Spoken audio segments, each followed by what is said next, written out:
안녕하세요. 온땅교회를 말씀으로 섬기고 있는 한성민 목사입니다. 온땅교회 유튜브 채널을 시청해 주셔서 감사합니다. 설교를 들으신 후에 좋아요와 구독을 꼭 눌러주시면 감사드리겠습니다. 온땅교회 말씀 사역에 큰 도움이 됩니다. 오늘도 말씀 안에서 평안하시고 즐거운 하루 되시길 바랍니다. 감사합니다. 구독과 좋아요를 꾹꾹 눌러주세요. 감사합니다. 오늘 우리 하나님 아버지 말씀은요, 마가복음 13장 1절부터 이제 13장 전체가 우리 계속 제가 말씀 나누고 있는 마태복음 24장, 누가복음 21장 혹은 요한복음 2장이나 요한복음 13장에 있는 그 내용과 연결되고 유사한 말씀이거든요. 그래서 산상수훈과 혹은 예수님의 다락방 강화와 함께 우리가 깊이 있게 살펴봐야 할 그런 말씀이라고 생각이 들고, 저 다시 한번 마가복음 보면서 또 이제 누가복음이나 마태복음 다 연결한 거 보면서 이게 나중에 또 계시록까지 연결이 되더라고요. 네, 종말론이요. 그래서 그 쭉 한번 이 계기를 통해서 한번 더 깊이 살펴보면 어떨까 좀 그런 생각이 들었는데, 일단 우리가 마가복음 말씀 나누고 있으니까요, 마가복음을 중심으로 참고해 보도록 할게요. 우리 본문이 1절부터 13절이니까요 제가 봉독해 드릴 테니까 한번 눈으로 따라와 보시고, 또 집에 가셔서 마태복음과 마가복음과 누가복음 본문 한번 읽어보고 한번 그 묵상해 보시면 또 좋겠습니다. 예수께서 성전에서 나가실 때 제자 중 하나가 이르되 선생님이여 보소서, 이 돌들이 어떠하며 이 건물들이 어떠하리이까? 예수께서 이르시되 내가 이 건물들을 보느냐? 돌 하나도 도리에 남지 않고 다 무너지리라 하시니라. 예수께서 감난산에서 성전을 마주 대하여, 뭘 마주 대하여? 성전, 일부러 성전을 딱 보고 계시는 거예요. 산 위에서. 그러니까 산상수훈에서는 누구를 마주 대하여 설교했어요? 성도들, 제자들을 중심으로 한 무리들에게 산상수훈의 말씀을 마주대해서 설교하셨죠. 지금은 성전을 바라보면서 성전을 향해서 묻는 제자들한테 이 성전이 요렇게 될 거야 라고 말씀하고 계시는 게 특이하지요. 베드로와 야고보와 요한과 안드레가 조용히 묻되 우리에게 이르소서, 어느 때에 이런 일이 있겠사오며 이 모든 일이 이루어지려 할 때 무슨 징조가 있사오리까? 예수께서 이르시되 너희가 사람의 미혹을 받지 않도록 주의하라. 많은 사람들이 내 이름으로 와서 이르되 내가 그라하여 많은 사람들을 미혹하리라. 난리와 난리의 소문을 들을 때 두려워하지 말라. 이런 일이 있어야 하되 아직 끝은 아니니라. 민족이 민족을, 나라가 나라를 대적하여 일어나겠고 곳곳에 지진이 있으며 기근이 있으리니 이는 재난의 시작이니라. 너희는 스스로 조심하라. 사람들이 너희를 공회에 넘겨주겠고 너희를 회당에서 매질하겠으며 나로 말미암아 너희가 권력자들과 임금들 앞에 서리니 이는 그들에게 증거가 되려 함이라. 사람들이 너희를 끌어다가 넘겨줄 때 무슨 말을 할까 미리 염려하지 말고 무엇이든지 그때에 너희에게 주시는 그 말을 하라. 말하는 이는 너희가 아니요 성령이시니라. 형제가 형제를, 아버지가 자식을 죽이는 데에 내어주며 자식들이 부모를 대적하여 죽게 하리라. 또 너희가 내 이름으로 말미암아 모든 사람에게 미움을 받을 것이나 끝까지 견디는 자는 구원을 받으리라. 이후에 또 이런 식의 재난과 환난과 핍박 등등에 대한 말씀들이 이제 기록되어 있습니다. 자, 오늘은 마가복음 43번째 시간으로요, 눈에 보이는 성전의 파괴와 깨어진 두 돌판이라는 제목으로 이어서 말씀을 강론해 보도록 할게요. 흔히 마태복음 24장, 누가복음 13장, 마가복음 13장, 누가복음 21장은 흔히 이제 말세학, 말세론, 종말론이라고 이제 해요. 그래서 본장에 있는 주석 책들의 제목을 대충 보면은 대부분 다 이런 흐름이죠. 역사의 종말에 대한 예언. 뭐가요? 마가복음 13장이, 마태복음 24장, 역사의 종말에 대한 예언. 그러니까 여기서 말하는 역사는 히스토리, 시간과 공간 안에서 우리가 흘러가고 있는 이 세상의 물리적 시간을 말하는 거지요. 그래서 우리가 흔히 이 본문을 대할 때 이 물리적 시간의 끝날에 일어날 종말의 때, 마지막 때라고 표현을 하는데, 그러나 이러한 이해는 창조와 종말에 대한 오해에서 비롯된 것이겠지요. 창조가, 창세기에 있는 베레시트의 창조가 역사와 물질 세계의 창조를 말하고 있지 않는 것처럼, 그쵸? 창세기의 창조는 이 물질 세계의 창조를 설명하는 창조 기사가 아닌 것처럼 종말도 역사와 물질 세계의 끝, 종말을 지칭하는 내용이 아니다. 이게 이제 가장 중요한 그 신학적 관점이에요. 이거 뭐 너무 쉽나요? 그치요? 근데 너무 쉽지만 모든 성경을 읽고 있는 성경 독자들이나 성경 학자들이나 주석가들은 여러분이 집에 있는 주석들 대부분 다 보세요. 다 이렇게 역사의 종말 혹은 우리 개인 육체의 종말에 관한 이야기 정도로 이 본문을 다 접근해 가고 있어요. 그래서 역사의 마지막 때 전쟁과 기근과 뭐 나라와 나라가 대적하는 내전 이런 게 일어난다. 지금 그런 게 일어나요? 안 일어나요? 일어나고 있잖아요. 네. 끊임없이 지구촌은 전쟁을 하고 있잖아요. 국지전이라고 하는 내전이 일어나고 있죠. 전쟁이 있죠. 기근이 있죠. 네. 그리고 뭐 지진도 있네요. 홍수도 있고. 그러면 이것이 우리가 살고 있는 물리적 세계의 끝을 상징하는 거다라고 딱 접목시키는 거죠. 그리고 몇 년이 지났어요? 2000년이 계속 지나고 있는 거죠. 그러니까 우리는 지금 그렇게 성경을 그렇게 보고 있으면은 잘못 보고 있는 거죠. 이 본문은 그런 물리적 시간의 종결이나 종말을 설명해내기 위한 본문이 아니다라고 정한 다음에 들어가야 돼요. 이게 어떤 의미에서는 가장 단순한 접근이죠. 근데 저도 몇 년 전에 창세기 강론할 때 그 베레시트 바라 엘로임 하면서 이렇게 원문을 강의할 때 저의 그 신학적 편견 속에 하나가, 저도 그 전까지만 해도 성경의 창조로는 이 물질 세계의 창조라고 믿었어요. 그렇게 믿기보다는 그런 줄 알았죠.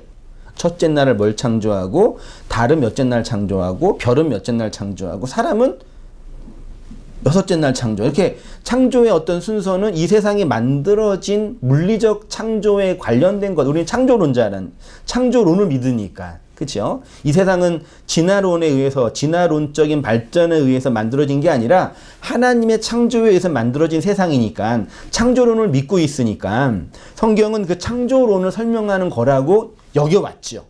그렇죠? 저만 그랬던 게 아니라 모든 보편 기독교인들이라고 하는 사람들이 다 그렇게 성경에 있는 이런 기사들은 그런 창조론을 설명하는 거라고 여겨왔죠.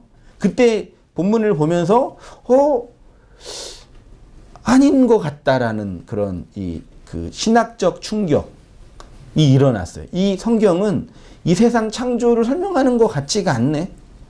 그렇죠? 아메바를 언제 만드셨어요, 하나님께서요? 세균은 언제 만들었죠? 바이러스도 만들었을 거 아니에요, 하나님께서요.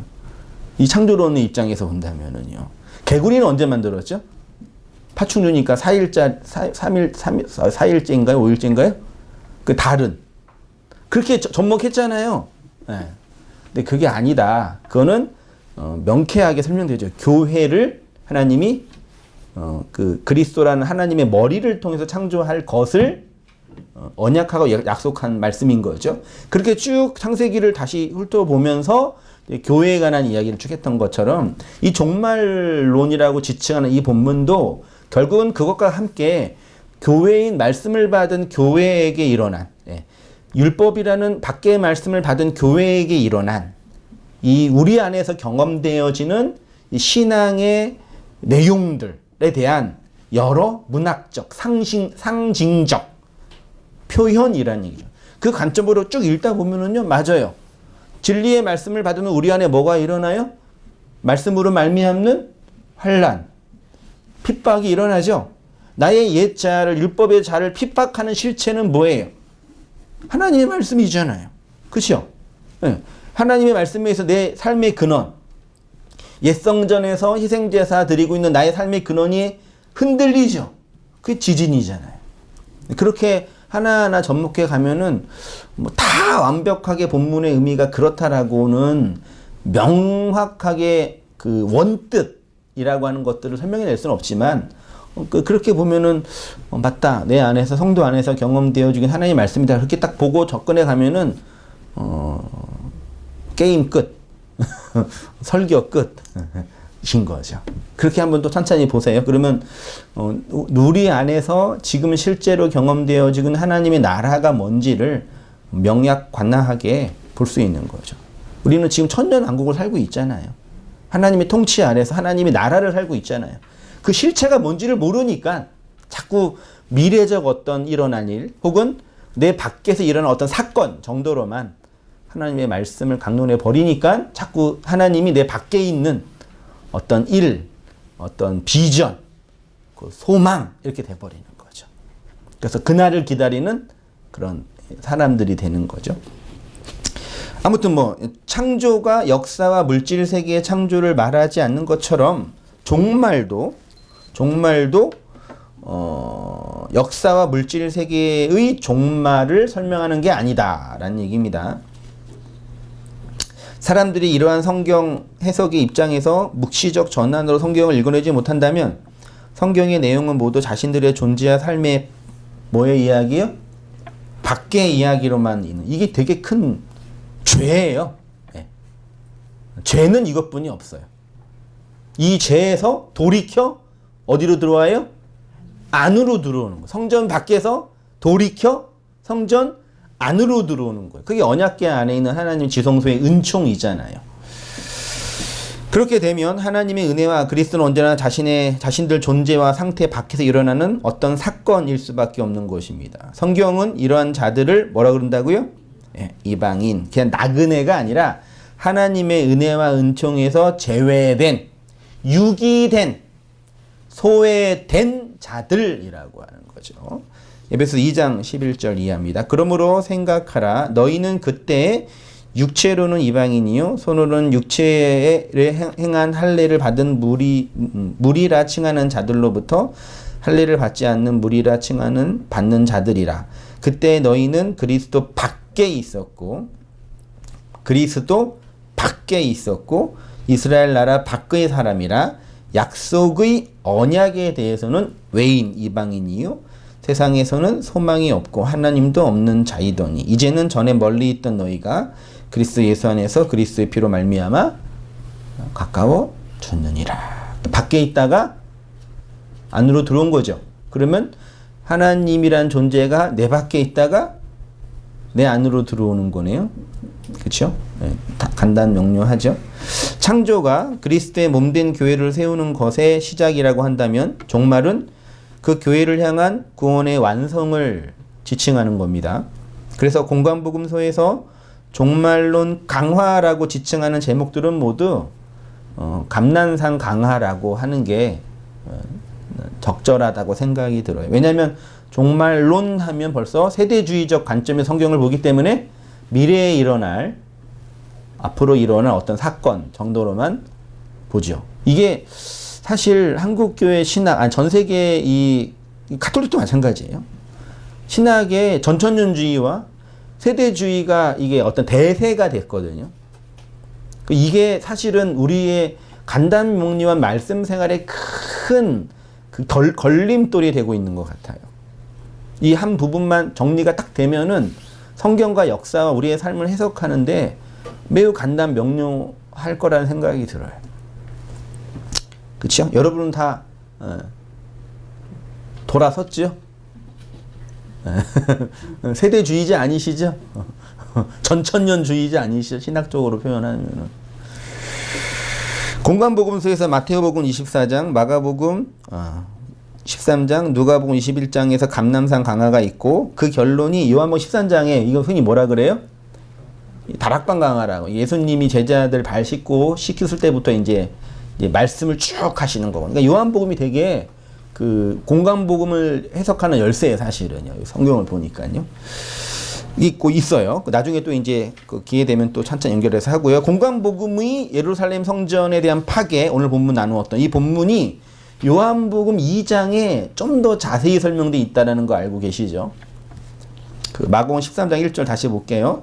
예수께서 성전에서 나가실 때 성전에서 뭐 하신다고요? 입성질에서 나가셨어요. 제자 중 하나가 이르되 선생님이여 보소서 이 돌들이 어떠하며 골문들이 어떠하리까?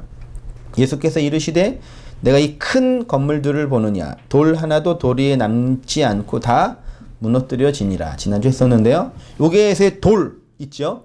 돌들이라는 이거는 1차적으로는 뭐예요? 예루살렘 성전. 예루살렘 성전은 눈에 보이는 성전이죠.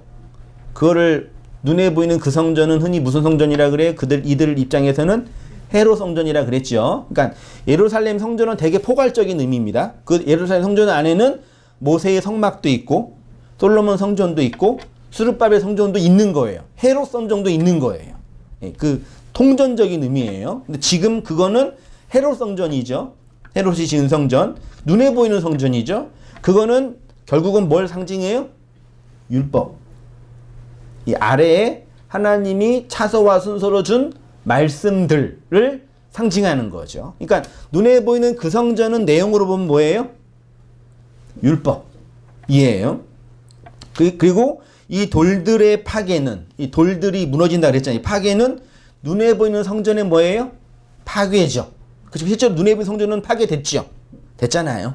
그 눈에 보이는 성전의 파괴는 내용으로 보면 뭘 파괴된다고요? 율법이 파괴되는 거예요. 근데 율법이 파괴된다는 얘기는 예수가 의해서 다시 설명했는데 율법이 뭐 하는 거예요? 완성된다고 표현했잖아요. 그러면 옛 성전의 파괴는 물리적 의미로는 돌의 무너짐, 옛 성전이 파괴되는 거지만 내용적으로는 그 옛 성전이 가지고 있는 내용의 의미가 텔레오, 완성된다라는 차원인 거죠. 됐죠? 그 얘기 제가 한 겁니다. 이 돌은 더 깊이 들어가면 그러면 뭐냐? 성전 안에 있는 뭐예요? 언약궤. 언약궤는 두 돌판이 있잖아요. 그러니까 예수님이 야 이 돌봐 할 때 그 돌이 갖고 있는 그 메타포는 이렇게 넓은 의미가 있다는 얘기예요. 제가 말씀드리고 싶은 거는요. 다 있다. 근데 핵심은 뭐다? 성전 안에 있는 언약궤 두 돌판이다. 사실 이 당시에는 두 돌판 없었어요. 근데 내용으로 보면 두 돌판이에요. 근데 그 돌이 무너지고 깨진다 그랬네요. 역사 속에서 하나님이 주신 두 돌판은 어떻게 됐어요? 깨졌잖아요.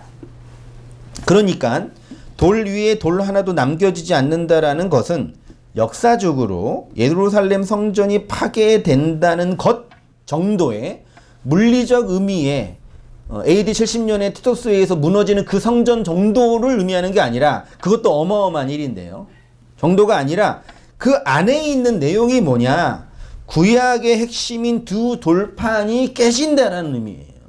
그러면 돌판이 깨진다는 얘기는 뭐냐? 이건 단순히 그냥 모세가 말씀을 돌판을 던져가지고 깨져가지고 뭐 죽었다라는 얘기가 아니라 다 어디에서 일어난 사건이라고요? 우리 안에서 성도 그리스도라는 그 머리 로시를 돌로 받은 우리 안에서 경험되어지고 있는 말씀의 사건이라는 얘기예요. 우리는 그걸 발견할 때 구원의 놀라운 신비와 은혜 속으로 들어가는 거죠. 왜 하나님께서 교회를 세울 때 성경과 뭘 주셨어요? 성경만 주셨어요? 성령은 영이시니까 실제적으로는 성경과 뭘 주셨어요? 성경을 가르치는 교사를 주셨잖아요. 그 교사의 원천은 성령이지만 근데 성경의 내용, 성도 안에서 실행되어지고 있는 하나님의 사건을 이 역사 안에서 동일하게 살고 있는 교사에 의해서 설명될 때 내 안에 일어나는 하나님의 나라의 실체를 보는 거예요. 그렇죠. 그래서 우리가 언제 가장 기쁘고 감사하냐면 하나님의 말씀이 내 안에서 밝혀질 때, 설명되어 드러날 때 그게 설교를 하고 말씀을 공부하는 시간뿐만 아니라 여러분 개인적으로 집에 가셔서 일상생활 할 때 말씀을 묵상하거나 말씀은 아니더라도 이 자연 만물과 산하늘과 별과 내 역사를 인도하는 하나님의 손길을 볼 때 아, 하나님이 이렇게 나에게 말씀하시고 나를 이렇게 설명해 내시고 내 역사를 용납하게 하시는구나를 깨닫게 되신 거잖아요. 그게 사랑이고 용서라고 우리가 배운 거잖아요.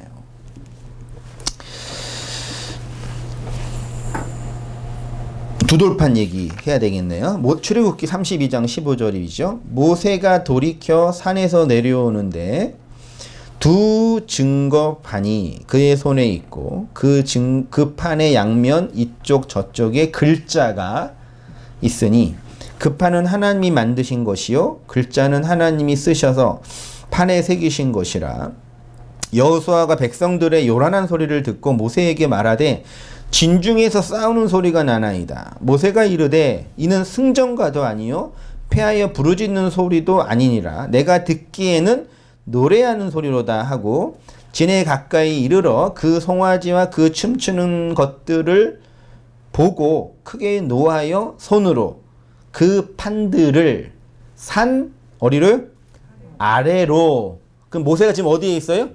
산 위에 있고 이스라엘 백성은 산 아래에 있네. 그림을 잘 보세요. 그리고 모세에 뭐가 있어요? 하나님이 직접 새겨준 두 돌판이 있어요. 그 돌판 어떻게 했어요? 아래로 던져서 깨트려진다 그랬잖아요. 이게 진짜 저도 그렇게 설교 들었으니까 모세가 성격이 개차반이라서 아직 성화가 덜 돼서 성질 부려서 그냥 이놈의 새끼들 죽어! 그러고 그냥 던졌다라고 말하는 분들이 태반이더라고요. 우리 이렇게 하면 돼요? 안 돼요? 안 돼요. 목사는 이렇게 성격이 급하면 돼요? 안 돼요?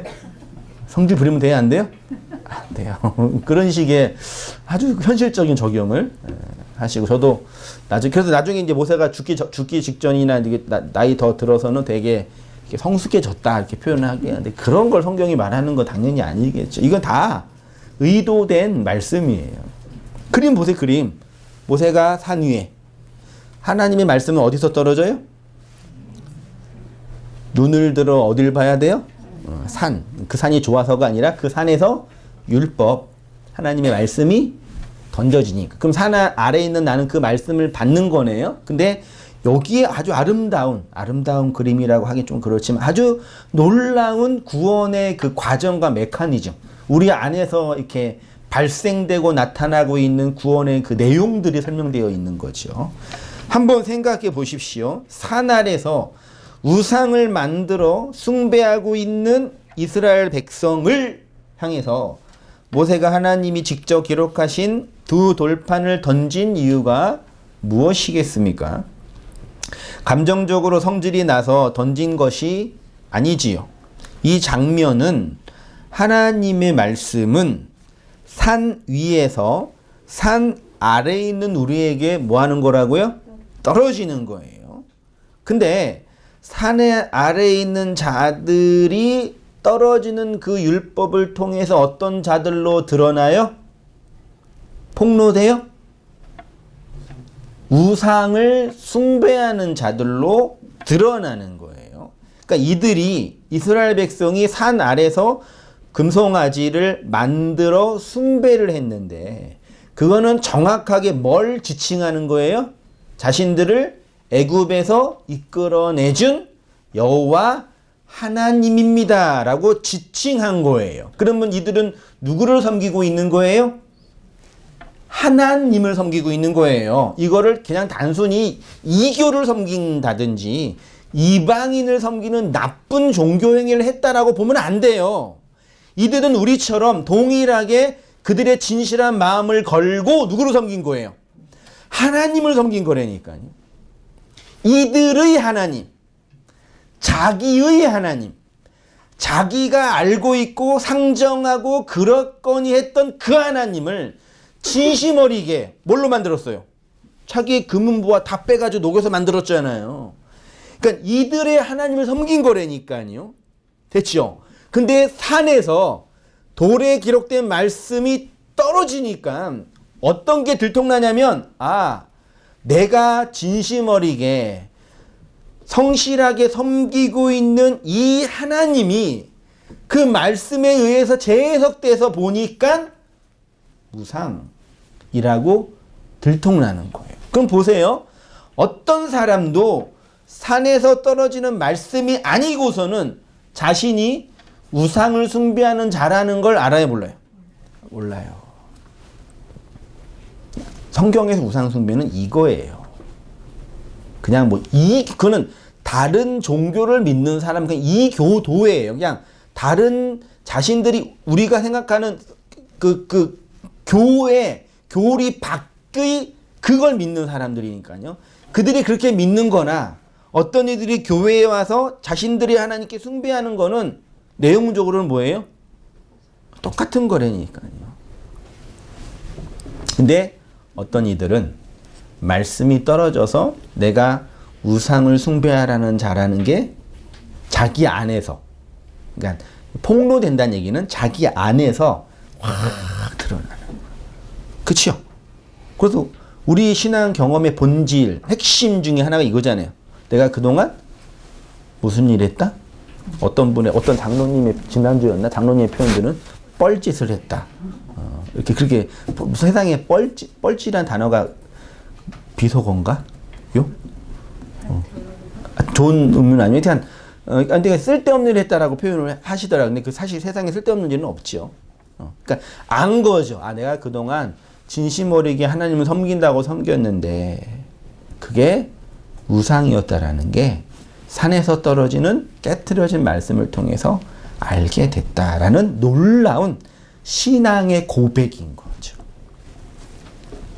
언제 그게 자각이 되냐면 산에서 돌판이 우리의 말씀, 즉 하나님의 말씀이 우리의 마음속에 떨어질 때 그 자각과 깨달음이 일어나는 겁니다. 출애굽기 32장의 사건은 이러한 성도의 구원의 과정과 우리의 율법으로 규정한 우상의 하나님, 우상 하나님의 파괴에 대한 말씀인 것입니다. 이는 성도 안에서 반드시 경험되고 나타나는 구원의 내용이죠. 여기서 중요한 것은 산 아래에 있는 자들은 우상을 만들고 그 우상은 다른 신이 아니라 각자의 하나님이라고 하는 거죠. 근데 산 위에서 하나님이 돌비에 기록하신 돌판이 떨어지는데 그 돌판이 어떻게 됐다고요? 깨트리니라. 그러니까 마치 이 본문은 모세가 던져서 돌판을 깨트렸다고 표현한 거죠. 그러니까 겉으로 볼 때는 그냥 깨지고 이 정도인데 내용으로 보면 아주 놀라운 은혜의 말씀인 거죠. 이 깨트리냐가 히브리어로 뭐라고요? 샤바르라는 단어죠. 이게 신과 베이트와 로시라는 세 개의 자음이 합성된 동사입니다. 이게 기본적인 뜻이 깨트리다, 부수다, 산산조각내다, 이런 뜻이고, 내용으로 보면 신을 빼고 뒤에 그 베이트와 로시만 보면 이게 히브리어로 뭐예요? 바르라는 단어거든요. 아람어로는 이게 뜻이 뭐예요? 아들이에요. 벤도 아들이지만 바르도 아들. 그러니까 벤은 성전의 그 기둥, 성전을 세우는 거라고 할 수 있고, 바르는 성전의 머리라고 할 수 있어요. 같은 의미가 내포되어 있는 거죠. 근데 신이라는 원래 신이 무슨 모양을 형상한 단어냐면 이게 무슨 모양 같아요? 이렇게 사람 이빨 모양이래요. 이빨로 먹고 부수죠. 그런 뜻이래서 이 신은 이게 부수다, 그런 게 많이 사용된 단어더라고 보니까요. 그러니까 굳이 단어의 의미를 좀 이렇게 내용을 본다면 성전의 머리로 깨트려 산산조각내다. 이게 뭐라고요? 샤바르예요. 그러니까 모세 시대 때 모세가 이 당시에 수천 년 전에 산에서 율법을 던져 깨트릴 때 그 샤바르라는 단어를 차용했다는 얘기는 이 당시에는 언어의 발전이 거의 없었으니까요. 자, 모음도 없었고 문자만 있었고 실제로 문자 자체를 쓰지도 않았어요. 일반 평민들은 그냥 그 귀족 아니 귀족도 아니죠. 제사장 정도만 그냥 신전에서 썼듯이 솔직히요. 그런 단어 그러니까 단순하게 했을 거 아니에요. 샤바르 깨트려 성전으로 머리로 뭐 이렇게 들었을 거 아니에요. 해석했을 거 아니에요. 보면 그런 뜻이에요. 그러니까 그 성전의 머리를 바르 아들이라고 하고 3페이지입니다. 그 아들의 심판의 검을 들고 그 아들이 심판의 검을 들고 공격하는 그림이 샤바르라는 단어가 내포되어 있는 그림이에요. 그래서 구약 성경에 요 샤바르가 사용된 용례를 보면은 성전을 부수거나 이방 신상을 부술 때도 사용이 되고 또 한 가지는 되게 내용이 중요한데 성도의 마음이 부수어지고 깨트려질 때 사용이 됐어요. 역대하 14장 2절은 아사인가요? 아무튼 아사가 종교 개혁을 할 때 그 형식적으로 산당과 이방 신당을 허는 거 할 때 그때 이제 샤바르라고 했고요. 시편은 성도의 개인적인 고백이잖아요. 그렇죠? 성도 안에서 일어난 종교 개혁에 관한 이야기겠죠. 그러니까요. 뭐라 그래요? 상심한 자를 고치시며 상처를 싸맨다. 그러니까 시인이 하나님이라는 분은 누구냐? 상심한 자를 고친대. 여기 상심이 뭐라고? 상이 샤바르라고요. 그러니까 우리는 상심했다는 얘기는 그냥 마음이 좀 상처받았다 그 정도로 이해하는데 이게 아니라 하나님에 의해서 마음이 부수어진 자를 샤바르, 상심이라고 하고 그걸 또 상처라고 해요. 그러니까 우리가 말하는 상처는 감정적으로나 육체적으로 이렇게 데미지를 당하는 거 정도잖아요. 너 나한테 상처 줬어. 이 정도 얘기하잖아요. 그런 걸 말하는 게 아니에요. 이거는 하나님의 말씀에 의해서 나가 완전히 샤바르 된 거예요. 부서진 거예요. 여호와는 마음이 상한 자에게 이것도 상한이 샤바르예요. 가까이 하시고 중심에 통해하는 자를 구원한다. 시편 또 하나님의 구하시는 제사는 뭐라고요? 샤바르된 마음이다. 그러면 성전에서 그 희생제물을 드리고 성전 제사를 드리는 모든 내용의 본질은 나의 샤바르인 거죠. 그냥 제사를 드리는 외적인 행위나 그 만족 정도가 아니라요. 그래서 구약 시대에도 옛 계명의 시대에도 그 성전 제사의 내용, 영적인 의미를 샤바르 깨달은 성도는 그리스도를 본 거죠. 누군가는 받겠죠. 그렇죠? 그러니까 성도의 구원 역사는 돌에 새겨진 하나님의 말씀이 깨지고 그 안에서 심판받아 마음에 새겨진 말씀으로 구원받는 것이지요. 돌에 새겨진 말씀은 우리를 심판하시고 마음에 새겨진 안의 말씀은 우리를 구원하는 것. 돌에 새겨진 밖의 말씀은 우리를 심판하고 마음에 새겨진 안의 말씀은 우리를 구원하죠. 그래서 신명기 6장 6절 보세요. 오늘 내가 너희에게 명하는 이 모든 말씀을 너희 마음에 뭐하고요? 새기다. 이게 말씀과 글자를 새기다잖아요. 근데 이게 원문으로 보니까 하야라는 일반 비동사로 되어 있어요. 이 하야는 많이 아시죠? 되다, 존재가 되게 하다, 혹은 이다, 뭐 그런 영어의 비동사처럼. 그러니까 직역하면 이 말씀을 너희 마음이 되게 하고, 말씀이 하나님의 마음이네요. 그렇죠? 네, 그 말씀이 마음이 새겨진다는 얘기는 그 말씀이로 너희의 그 마음이 되게 하라는 얘기죠. 그래서 구약에서는 하나님이 주신 약속 중에 대표적인 게 뭐예요? 나는 너의 하나님이 되고 너희는 나의 백성이 된다 그랬잖아요. 그게 이거예요.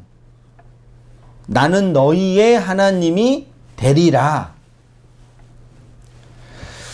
이러한 그 언약적 설명을 바울은 고린도 후서 3장 3절에 너희는 우리로 말미암아 나타난 그리스도의 편지니 이는 먹으로 쓴 것이 아니요 오직 살아 계신 하나님의 영으로 한 것이며 돌비에 쓴 것이 아니요 오직 육의 신비에 한 것이라. 육의 신비에 했다는 얘기는 밖에 있는 말씀이 아니라 내적으로 구별되는 내적 본질이 됐다라는 뜻이에요. 영의 말씀이 됐다는 뜻이에요.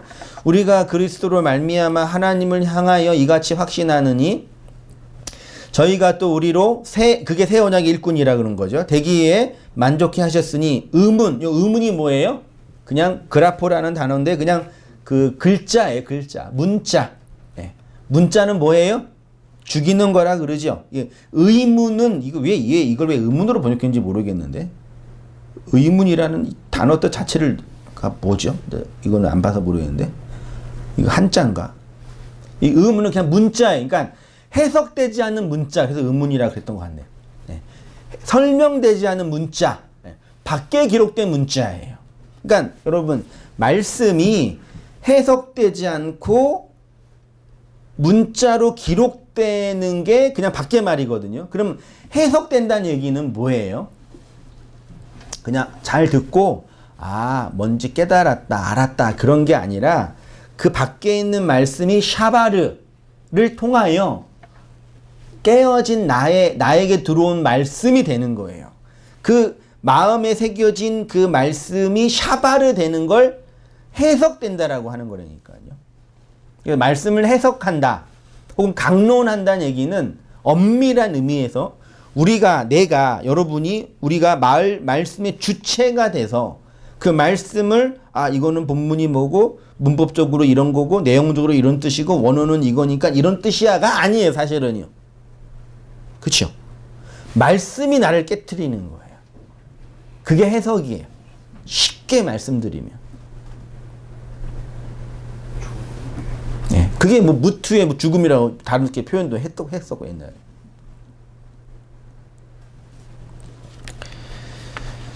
그걸 이제 에스겔서는 이렇게 이제 표현했죠. 내가 너희를 여러 나라 가운데서 인도하여 내고 여러 민족 가운데서 모아 데리고 고국 땅에 들어가서 맑은 물을 너희에게 뿌려. 맑은 물은 성령이죠. 너희에게 뿌려서 너희로 정결하게 하되 너희 모든 더러운 것에서와 모든 우상 숭배에서 너희를 정결하게 할 것이며 또 뭐라 그래요?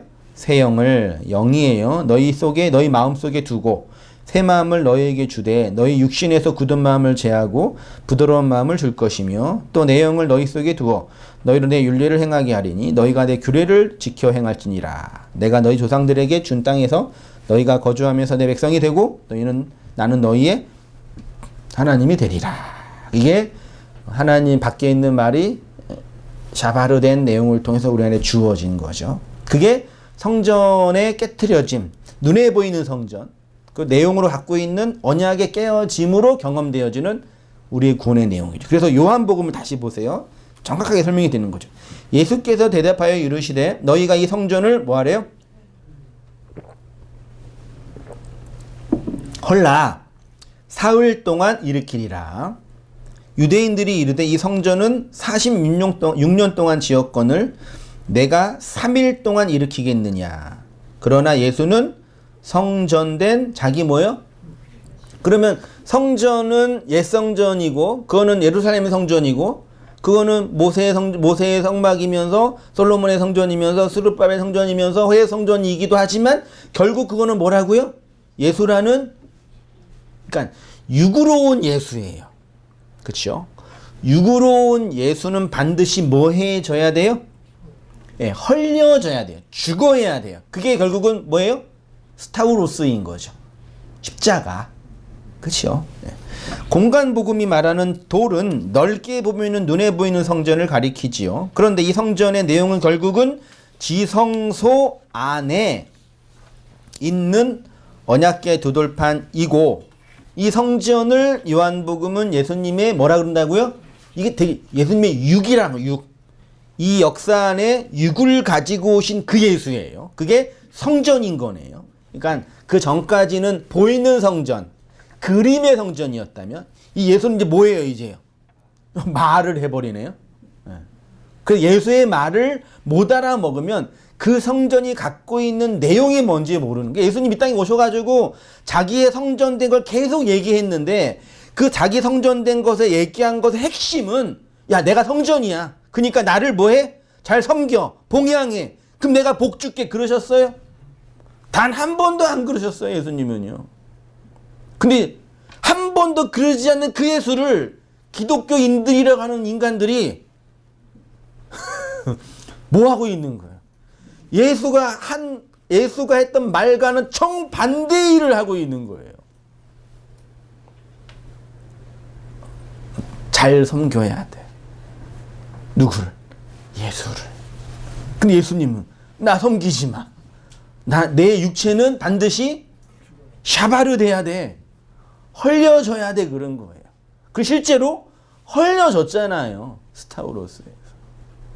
그러니까 우리가 정말 예수가 죽었다라는 사건과 스타우로스 십자가에서 죽었다라는 그 강도의 죽음, 저주의 죽음의 내용이 뭔지 모르는 거예요, 사람들이요. 그냥 예수님이 날 위해 죽으셨대, 나 같은 죄인 살리신 놀라운 은혜 놀라와 그 존 뉴턴이 말했던 평생 노예 잡는 그 악인으로 살다가 이제 회개하고 돌이킨 거, 그 정도의 얘기로 자신의 구원을 확신하려고 그러다니까요.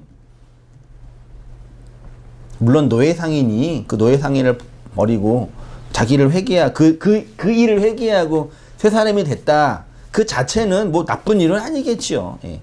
그 당시 뉴턴이 했던 그 노예 일은 그냥 오늘날 여러분 일했던 그 똑같은 일이에요, 사실은요.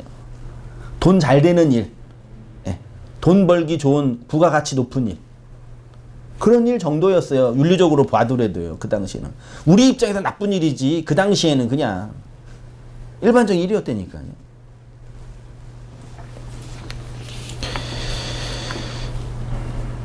이 성전을 요한복음에서는 예수의 육체, 예수의 뭐라는 육체.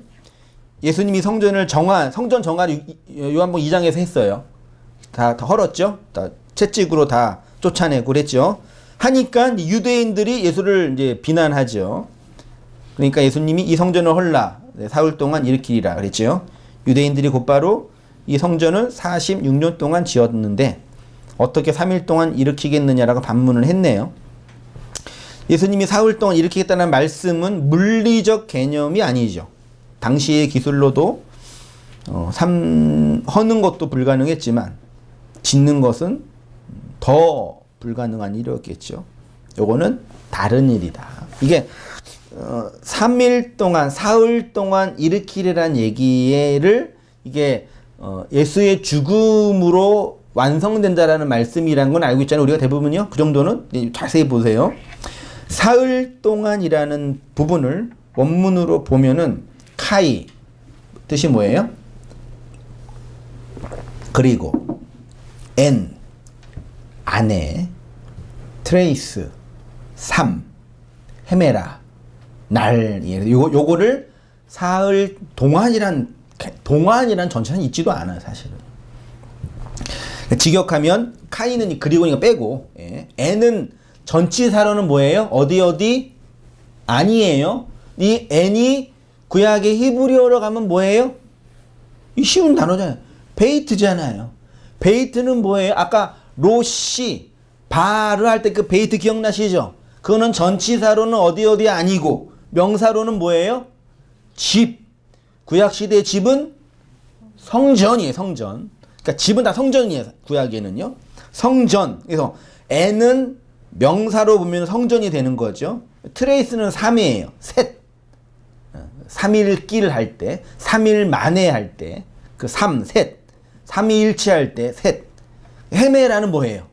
날이에요. 직역을 하면 좀, 직역 자체는 좀 약간 좀 이렇게 앞뒤가 안 맞지만 좀 부족하지만, 셋이라는 날 안에, 혹은 셋이라는 집 안으로 일으키리라. 에게이로.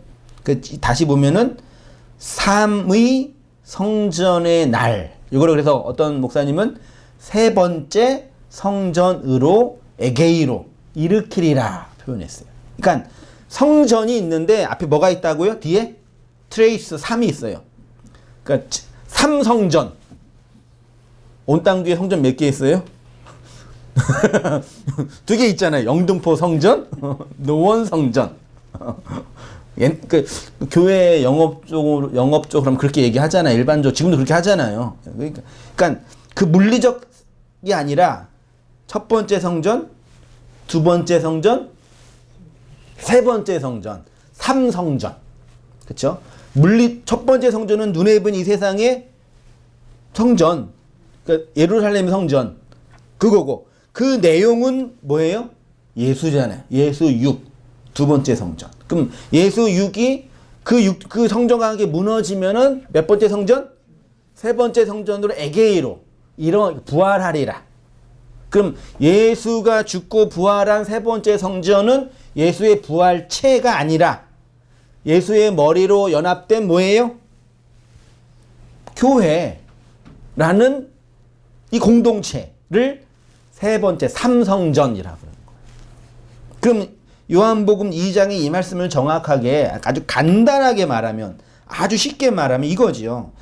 내가 눈에 보이는 이 성전으로 너희와 돌에 새겨진 말씀으로 깨트려질 거야. 샤바르 될 거야. 너희 안에서, 너희로, 너희와 함께. 그러면 그렇게 되면 너희가 내 영을 담은 몇 번째 성전? 새 성전으로, 그러니까 여기에 새는 유가 아니라 삼성전, 삼층천처럼요.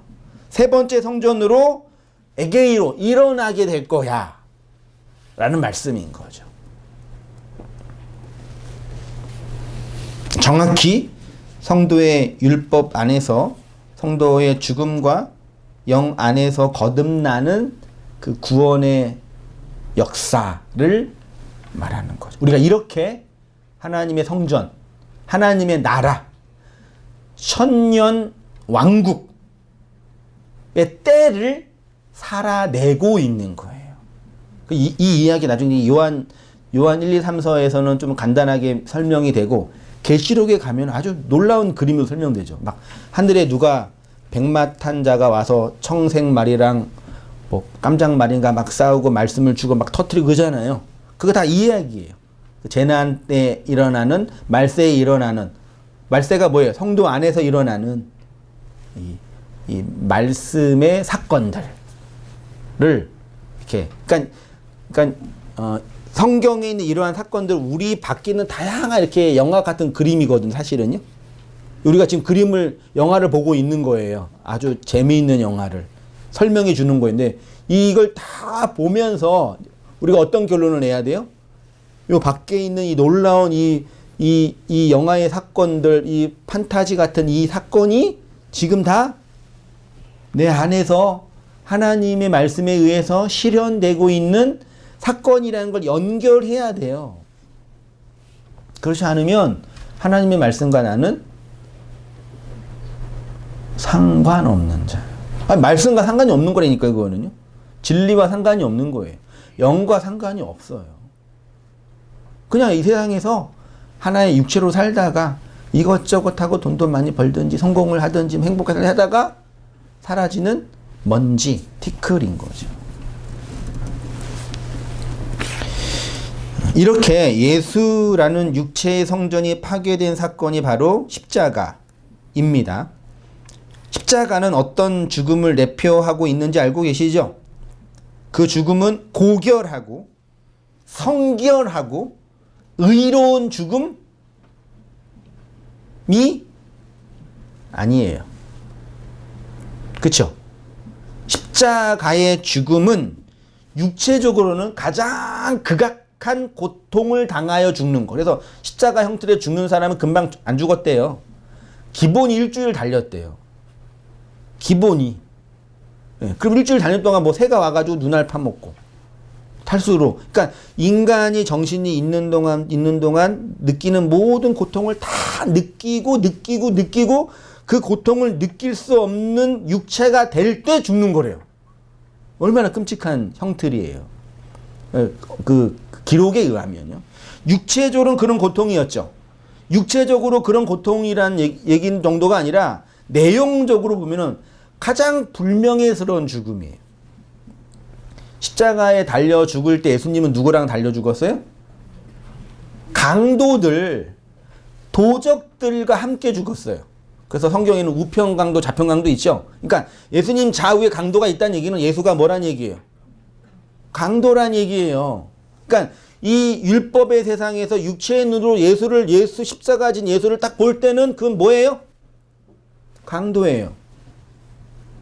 이 세상의 관점에서 그 예수를 볼 때는 강도라고요. 율법이라고요. 그 강도로 죽은 거예요. 또 한편으로는 도덕적으로는 강도가 될 수 있고 하나님 종교적으로는 어떤 죽음이었어요? 신명기에 의하면 그 죽음은 하나님의 저주를 받은 자의 죽음이라니까요. 그 십자가의 죽음은요.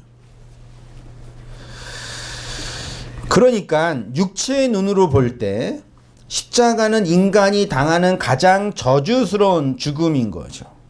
그래서 예수님이 죽으실 때 좌우편에 강도가 있었는데 그냥 일반적인 사형 집행의 한 장면이지만 강도들의 죽음 속에서 우리의 구원의 신비가 담겨져 있는 거죠. 바울은 갈라디아에서 뭐라고 고백했어? 내가 그리스도와 함께 십자가에 못 박혀 죽었나니 그랬잖아요. 그 바울이 말하는 그 십자가는 몇 개예요? 정확하게 3개예요. 가운데 누구 십자가? 예수 십자가. 오른편에 누구 십자가? 자기 십자가. 왼편에 누구 십자가? 세상 십자가. 내가 세상에 대하여 죽었다 그랬잖아요. 이 세 십자가의 죽음, 세 개가 하나가 되는 죽음이 그리스도로 살아가는 거라고 고백한 거죠. 다시 진짜 놀라운 그 복음적 고백인 거죠.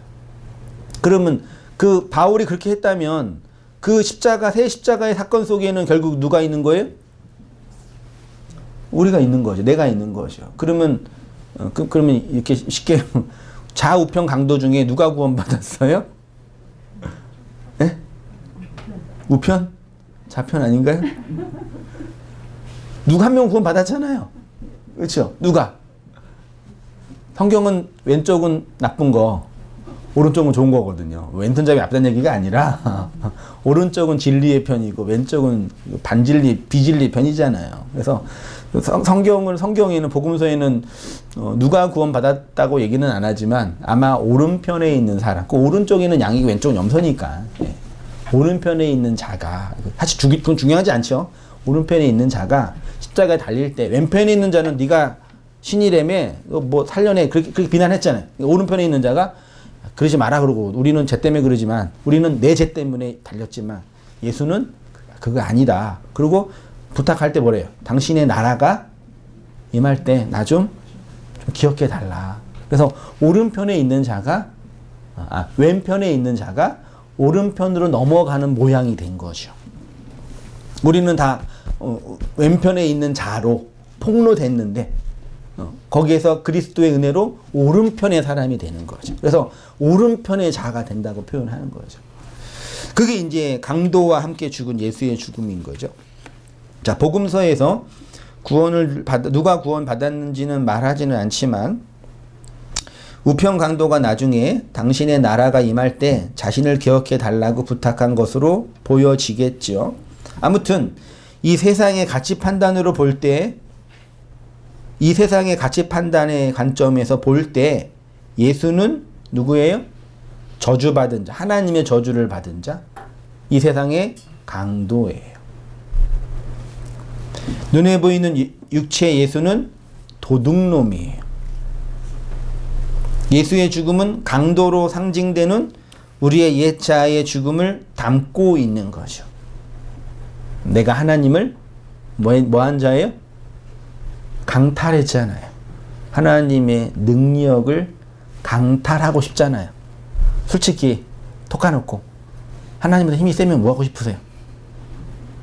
뭐 빌겠어요? 하나님께? 힘 세면? 빌어요? 안 빌어요? 안 빌죠. 무슨 하나님까지 거 뭐 그냥. 그게 우리 마음이잖아요. 그러니까 빌고 안 빌고 이런 문제가 아니라니까요. 우리가 그 하나님을 도둑질하는 자들이라는 거죠. 그 십자가상에서 폭로된 거라니까. 그렇게 예수님은 아담들의 눈에 보이는 이 성전을 무너뜨리신다고 선언하신 거죠. 그렇게 우리를 품고 산산조각 나는 것이 샤바르 되는 것이 스타우로스 십자가입니다. 그래서 성도가 경험하는 스타우로스는 산 위에서 떨어지는 말씀으로 말미암는 옛 성전, 옛 자아의 샤바르예요. 깨트려짐이에요. 산산조각남이에요. 급하게는 세상의 눈으로 볼 때는 강도의 죽음이고 저주받은 자의 형벌입니다. 그래서 어떤 사람도 스타우로스를 알기 전까지는 자신이 하나님을 도둑질하고 있는 도둑이라는 걸, 하나님을 우상으로 섬기고 있는 자라는 걸 깨닫지 못해요. 왜 하나님 나 섬기고 있는데 내가 잘못한 게 뭐가 있는데 이거잖아요. 그러나 산에서 떨어진 그 말씀을 받은 성도들은 자신의 마음과 역사 안으로 임하는 말씀으로 말미암는 상하고 통회하는 마음이 되죠. 마음이 가난한 자, 애통하는 자가 복이 있다고 하신 이유가 이 때문입니다. 산에서 입을 열어 가르치신 예수님의 그 가르침으로 말미암아 산산조각난 그를 복이 있다. 그러니까 예수님이 산에서요, 율법의 산에서 입을 열어 가르치신 거는 모세가 두 돌판을 던진 것의 설명인 거예요. 그것에. 그리고 감난산은 설명돼서 일어나고 있는 신앙의 내용에 대한 증거인 거예요.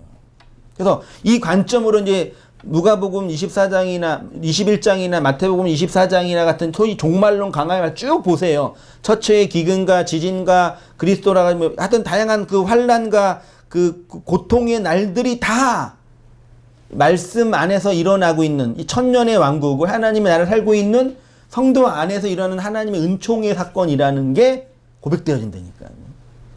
그리고 그걸 다 말씀하시고 감난산 강화 다 하신 다음에 어디 가신 거예요? 이것이 실행되는 내용인 십자가로 가신 거예요. 그리고 십자가에서 죽고 부활하여 사도행전에 이 모든 것을 완성하고 설명할 뭘 주신 거예요? 영을 보내주셔서 이 땅에 하나님의 나라, 교회를 완성하신 거예요. 지금도 하나님 그렇게 일하신다니까요. 눈에 보이는 물리적 교회, 목사라는 직책, 이 교단이라는 조직, 이런 거 가지고 안 힘든다니까. 그걸로 혹 갈 수는 있겠죠, 조금. 사람들이 있는 거니까. 그럴 수 있고, 그렇게 다닐 수 있죠. 그렇지만 하나님의 백성은 그 안에서 일하는 하나님의 일하심들이 있는 거라니까요.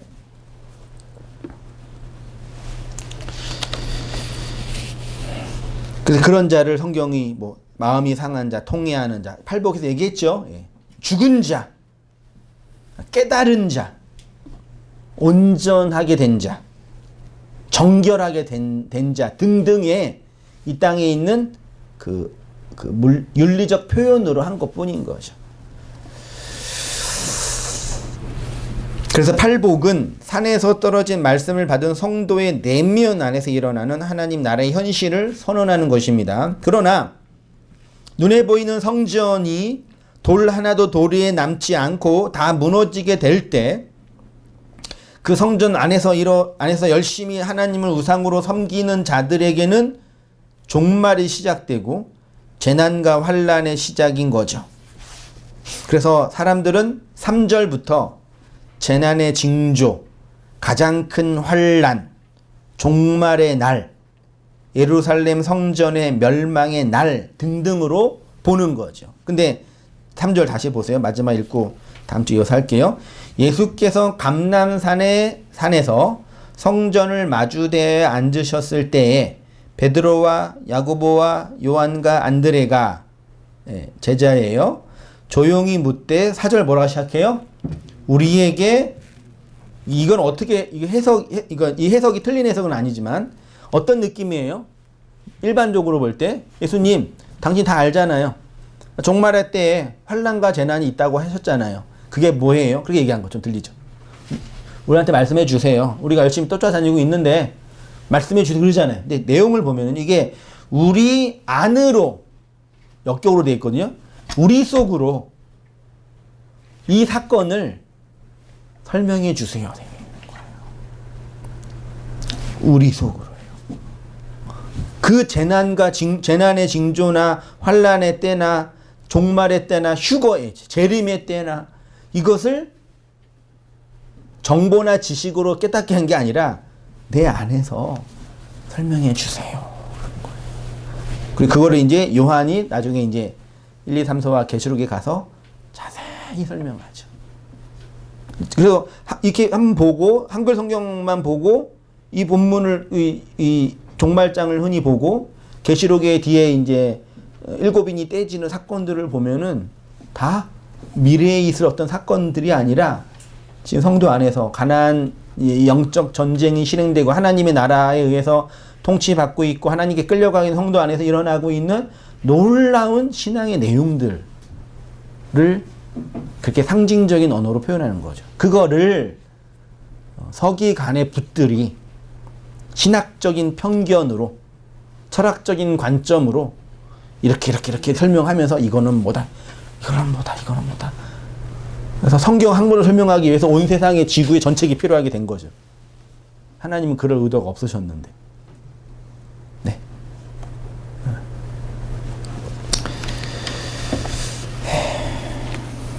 우리에게 이르소서 어느 때 이런 일이 있겠사오며 이 모든 일이 이루어지려 할 때 무슨 징조가 있사오리까?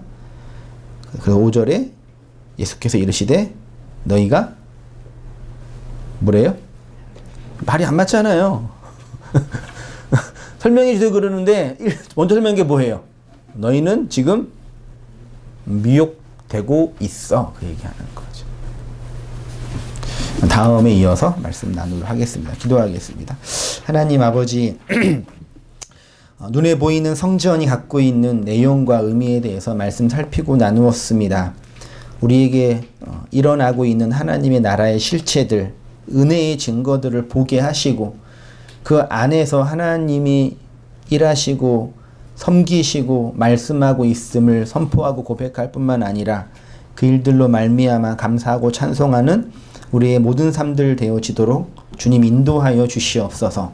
산 위에서 그 스타우로스 언약의 십자가를 통해서 우리에게 말씀하시고 건네준 이 놀라운 복음의 사건과 용서의 내용들을 우리의 마음의 안식으로 담아서 그 안식하게 하는 양식으로 풍성케 되어지는 우리의 모든 삶들 될 수 있도록 주님 인도하여 주시옵소서.